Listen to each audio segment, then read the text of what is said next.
परीक्षा ही कधीही माणसाची नसतेच, त्याच्या व्यक्तिमत्वाची असते. अपवादाने जिंकणाऱ्याला विजयी म्हणता येत नाही आणि संघर्षाने हरणाऱ्याला अपयशी म्हणता येत नाही. तुम्ही कोण आहात हे तुम्हालाच माहित आहे, कारण दुसऱ्याच्या व्याख्येमध्ये तुमची व्याख्या करता येत नाही.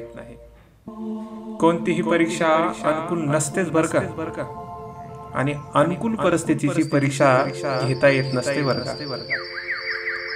युद्धाच्या परिस्थितीमध्ये शांतीचा प्रस्ताव विजयाचं पहिलं पाऊल असतं.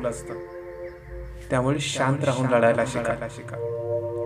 अपयशाच्या भीतीनं यशाचं पाऊल मागे टाकू नका, कारण ढगाळ लपलेल्या सूर्याला कधी अपयशी समजू नका.